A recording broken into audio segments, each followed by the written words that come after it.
भैया जी, मुझे ये खेतीबाड़ी कुछ समझ में नहीं आ रही है। हम फसल को जानवरों से बचाने के लिए रात में जागते हैं और दिन में इतनी मेहनत करते हैं, और इस बार बारिश भी नहीं हो रही। हमें नहीं लगता कि इस बार फसल में कुछ ज़्यादा फायदा होगा। माना प्रमोद, इस बार हमारी फसल कमज़ोर है, लेकिन इसका मतलब ये नहीं कि हम इस बार फसल में मेहनत नहीं करेंगे।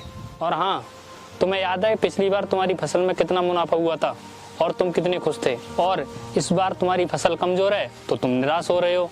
खेती में कम ज़्यादा तो प्रकृति की देन है। हमें खेती में हर साल बराबर मेहनत करनी चाहिए, समझे? हाँ भाई, तुम सही कह रहे हो। हमें खेती में बराबर मेहनत करनी चाहिए। जब हम खेतों में बराबर मेहनत करेंगे तो हमारी फसल अपने आप अच्छी हो जाएगी। ठीक कह रहे हो भाई, ये खेती हमारे लिए सब कुछ है। हमें अपने खेतों में मेहनत करते समय बिल्कुल भी कंजूसी नहीं करनी चाहिए। चलो अब चलते हैं।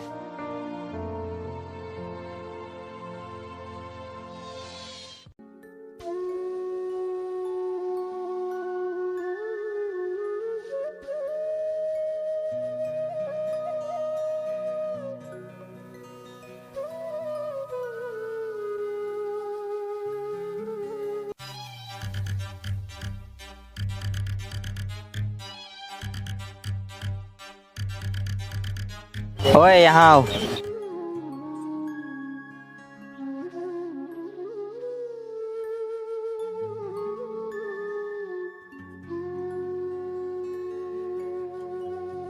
जी बताइए।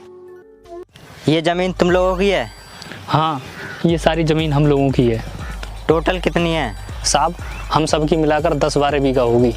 लेकिन आप ये क्यों पूछ रहे हो? देखिए, मैं शहर से आया हूँ। मैं एक बिजनेसमैन हूँ। मेरा शहर में बहुत बड़ा बिजनेस चल रहा है। मैं उस बिजनेस को बढ़ाने के लिए यहाँ आया हूँ और मैं इस गांव में एक फैक्ट्री खुलवाना चाहता हूँ। ये ज़मीन मेरी फैक्ट्री के लिए एकदम परफेक्ट है। लेकिन क्या तुम इस ज़मीन को बेचोगे? नहीं साहब, हम अपनी ज़मीन नहीं बेचेंगे। हमारा यही तो एक सहारा है रोजी रोटी का। अगर हम इसे बेच देंगे तो करेंगे क्या? तुम परेशान मत हो, हम तुम्हारी रोजी रोटी का भी ख्याल रखेंगे। पहले तो जमीन के बदले हम तुम्हें पैसे भी देंगे, फिर इन जमीनों पर फैक्ट्री बनाकर उसमें तुम्हें नौकरी भी देंगे। अच्छा, तुम हमें नौकरी तो दे दोगे, लेकिन यहाँ के बाकी किसानों को और जमीनों को बर्बाद कर दोगे। ये क्या कह रहे हो तुम? हाँ, क्योंकि तुम्हारी फैक्ट्री से इतनी हानिकारक और प्रदूषण गैसें निकलेंगी जिससे यहाँ के किसानों और जमीनों की जिंदगी पल पल घटती रहेगी। हम लोग किसी भी कीमत पर अपनी जमीनें नहीं बेचेंगे। आप लोग अपने घर जाइए, परेशान मत होइए, जाइए।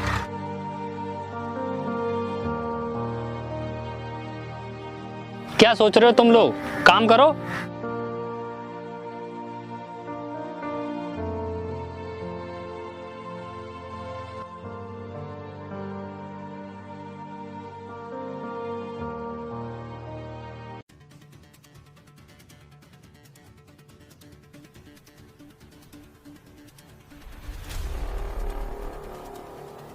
क्यों तुम उस जमीन के लिए इतना परेशान हो रहे हो? यहाँ और भी तो जमीन है, हम उन्हें ले लेंगे। नहीं, मुझे और कोई ज़मीन नहीं चाहिए। वो ज़मीनें हमारी फैक्ट्री के लिए एकदम परफेक्ट हैं। अगर हम और कहीं ज़मीन खरीदेंगे तो हमें छोटे छोटे प्लॉट खरीदने पड़ेंगे, लेकिन वहाँ 10 से 12 बीघे का प्लॉट इकट्ठा मिल जाएगा। लेकिन वो गरीब किसान मान कहाँ रहे हैं? मानेंगे, वो लोग ज़रूर मानेंगे। हाँ मैम साहब ठीक कह रहे हैं।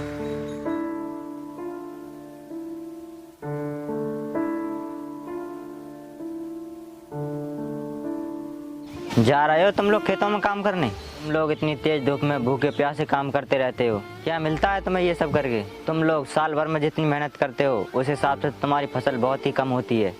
और देखो, इतनी मेहनत करने के बावजूद भी तुम्हारा अनाज कितना सस्ता बिकता है। मुझे नहीं लगता कि खेती करने में तुम्हें कोई फ़ायदा है। देखो, अगर तुम्हें घर बैठे फ़ायदा उठाना है तो ये ज़मीन मुझे दे दो। देखो साहब, हम अपनी ज़मीन किसी भी हाल में नहीं बेचेंगे, चाहे हमारा अनाज सस्ता बेचे या महंगा। तुम्हें इससे क्या कि हमें कितनी मेहनत करनी पड़ती है। देखो साहब, हम लोग किसान हैं और ये हमारी ज़मीन हमारे लिए सब कुछ है। हम लोग इसमें अन्न पैदा करके अपना घर परिवार चलाते हैं, इसलिए हम अपनी ज़मीन कभी नहीं बेचेंगे। आप यहाँ से जा सकते हो। पता नहीं मेरी बात तुम लोगों की समझ में क्यों नहीं आ रही। सोच लो, ऐसा मौका बार बार नहीं मिलेगा। अगर तुम लोग ये ज़मीन मुझे दे देते हो तो मैं तुम लोगों को पैसा बढ़ा कर दूंगा, जिससे तुम्हारा घर परिवार खुश रहेगा। ऐसा ना हो तुम्हें बाद में पछताना पड़े।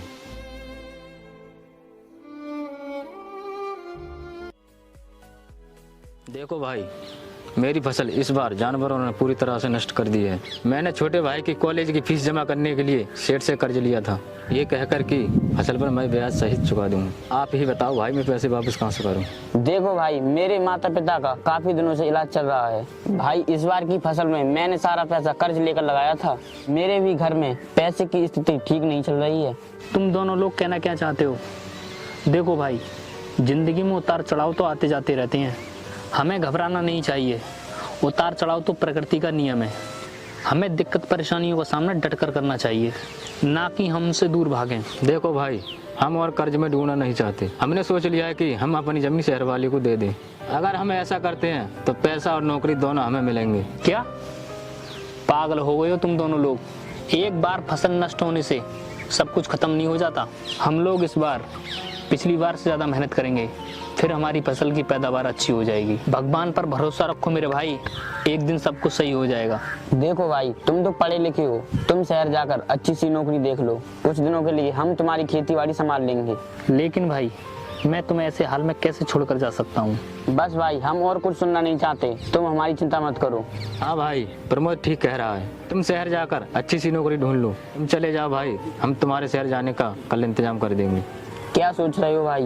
अगर तुम लोग इतनी जिद कर रहे हो तो मैं चला जाता हूँ, लेकिन अपना ख्याल रखना।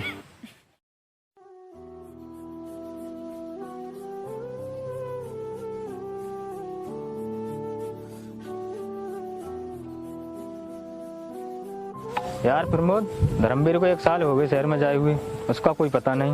ना तो खुद आया है, ना उसने कोई पैसे भिजवाए। हमने बहुत बड़ी गलती कर दी सेठ को अपनी जमीन गिरवी रखकर। तुम ठीक कहते हो भाई, मुझे लगता है कि वो शहर में सेटल हो गया है। मुझे नहीं लगता कि वो वापस आएगा। अब तुम ही बताओ कि हम सेठ जी से अपनी जमीन की कागज कैसे वापस करें? बताना क्या है, अब हम अपनी जमीन शहर वाले को बेच देते हैं। हाँ भाई, जिससे हम सेठ जी का कर्जा भी चुका देंगे और उसकी फैक्ट्री में हमें नौकरी भी मिल जाएगी।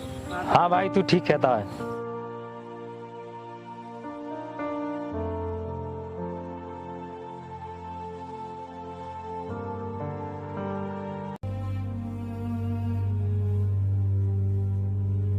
अब तुम लोगों ने क्या सोचा अपनी जमीन के बारे में?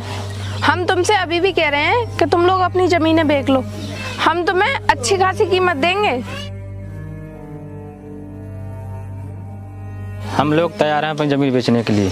तो ठीक है, अपनी जमीन के पेपर लेकर आओ।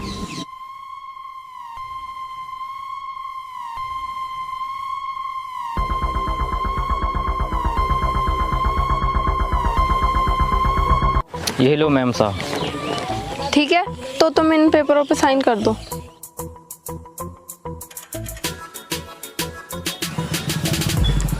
रुको,